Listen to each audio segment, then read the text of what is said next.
high-intensity blasts, explosions across the country, at least 10 of them that we can report. All within a week, 10 explosions. The question is, why are high-intensity blasts taking place in China? Are these freak accidents? Labs are blowing up, trucks safely stationed in parking bays are also blowing up, food streets are blowing up, as are residential complexes. It's hard to say they're linked, but it's even harder to rule out foul play because, it's China. An explosion and fire at a university in the east of China has killed 2 people and injured 9. The accident happened in a science lab at the Nanjing University of Aeronautics and Astronautics. But here's something that you must consider. The blasts preceded the Chinese Communist Party's plenary. The timing is very significant. As we speak, the CCP's Central Committee is meeting in Beijing. Snow has covered areas including Inner Mongolia, Shandong, Tianjin and Beijing. Snow hitting China, leaving 1 person dead. Thousands were impacted by a blizzard in northeastern China. Check out this video. The early winter snowstorm hitting hard. Roads blocked, rail services suspended, and schools closed. In Inner Mongolia, where over 23 inches of snow fell over 46 hours. That's the longest on record since 1951. Surprise announcement at the UN Climate Summit in Glasgow. The United States and China have struck a deal to work together on tackling climate change.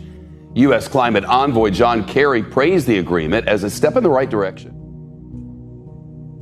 Despite China's human rights abuses and military aggression, the White House is more interested in brokering climate deals. How, in the several months of meetings behind the scenes with China, did you bring up some of those very contentious issues, such as the use of forced labor? That's not my lane here. That's my job is to be the climate guy. This is not a discretionary thing, frankly. This is science. It's math and physics that dictate the road that we have to travel. China and the US aren't only the 2 biggest economies on Earth, they're also responsible for the biggest emissions of carbon dioxide and methane gases. The giant of Chinese politics, Xi Jinping. Behind closed doors, Xi is set to lay the groundwork for an unprecedented 3rd term in office that would cement his position as China's most powerful leader in recent history. The fact that China, trying to assert, understandably, a new role in the world as a world leader, not showing up. Come on. Chinese President Xi Jinping did not attend. World leaders flew down to Glasgow. Xi Jinping did not. He was missing both in person and online. He did not even make the effort to join via video link. Why did he not? Well, China has an interesting explanation, and you won't believe what they said. China said, and I'm quoting, the conference organizers did not provide the video link method. So poor Xi Jinping could not join. Isaac, give us a little more context as to why this deal with China came as such a surprise.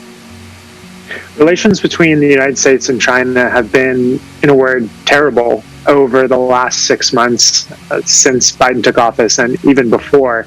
And we were not expecting to see signs of a rapprochement, of a thaw, and this really just came out of nowhere. Even if you are singularly focused on climate change like this White House is, shouldn't they shift focus just for the time being to things like, the Chinese Navy, now much larger than the U.S. Navy, things like the human rights abuses? Oh, absolutely. First of all, China is threatening the United States like it hasn't in a long time. And it's not just the size of their Navy. And there's new evidence tonight of China's growing military might.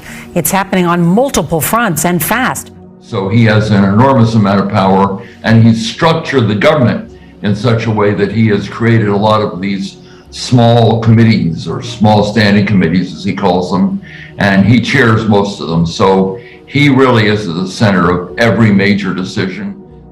And was due to stand down next year. But at a high-level meeting, Xi has extended his leadership by at least 5 years.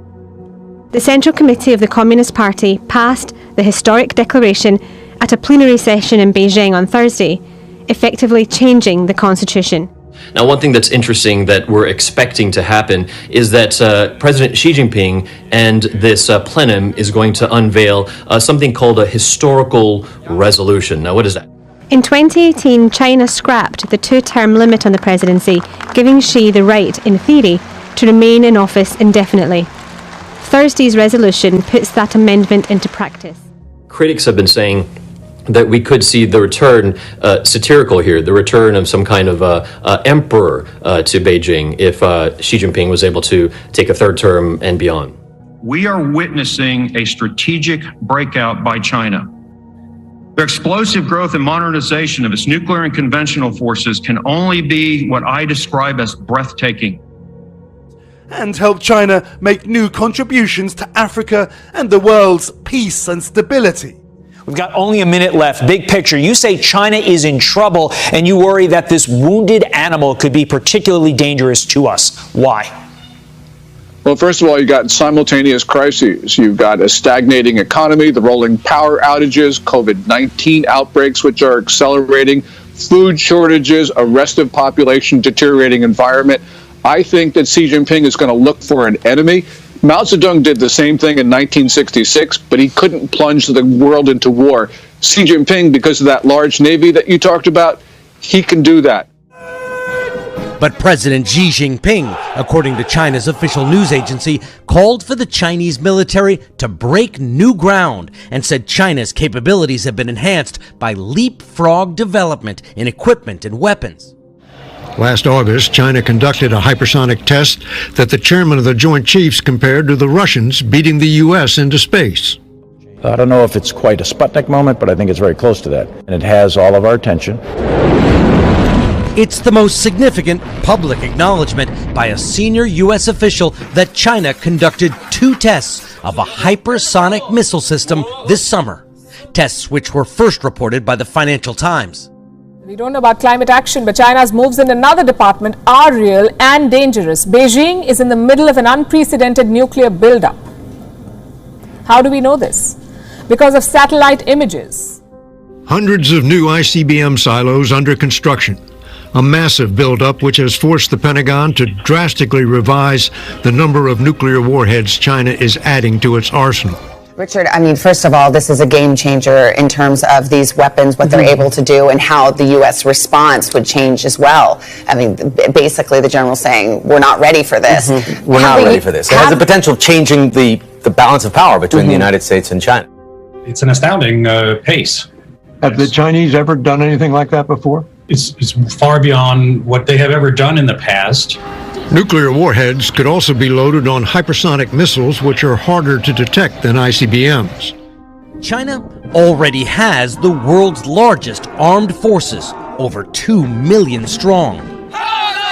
But it's a new breed of super-fast missiles designed to evade American nuclear defenses. Now you understand why this buildup is being called unprecedented. As we speak, there is construction going on underneath this air dome. And this is all happening in Ordos, which is in north-central China. Similar constructions have also been spotted in Yumen, Jilantai and Hami.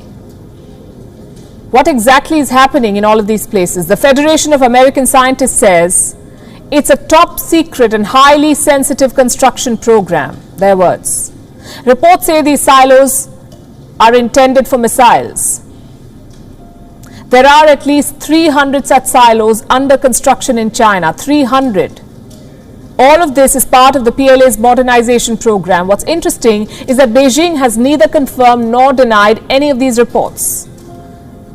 That such extensive silo construction has not been seen since the Cold War. But I want to get your take on this threat forcing Taiwan to boost reserve force training. The country's defense ministry said that it will be doubling down on combat and shooting exercises as China increases military activity nearly the island, General. And I was looking earlier at how much the world depends on Taiwan when it comes to semiconductors. I mean, semiconductors, obviously critical components that power electronics that we all need, from cars to computers, etc.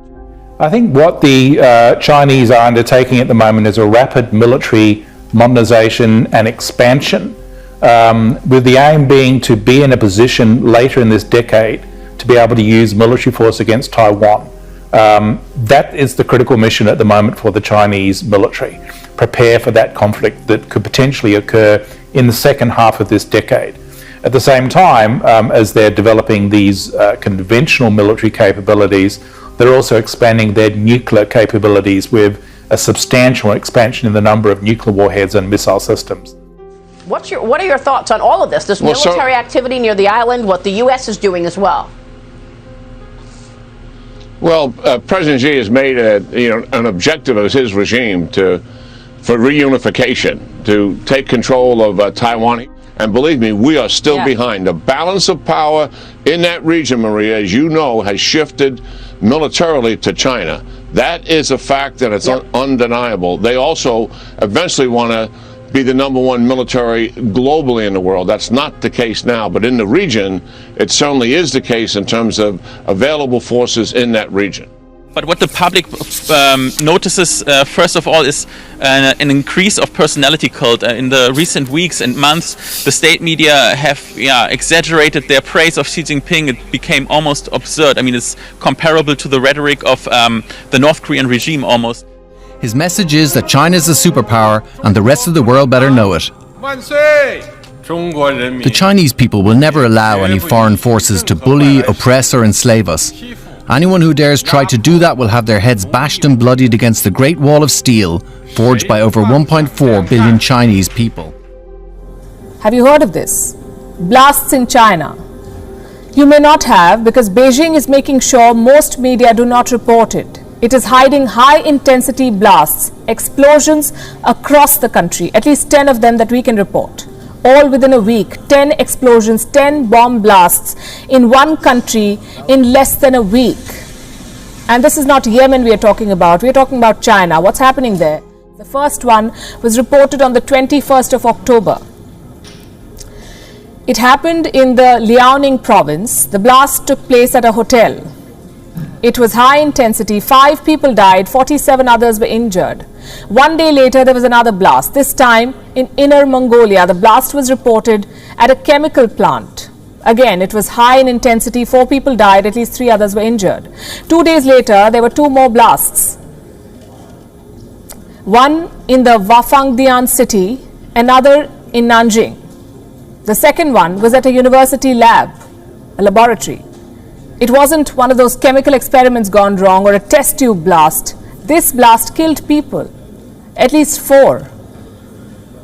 The next day, there was another blast in another university. This time, it was the Shandong University's Huangdao campus.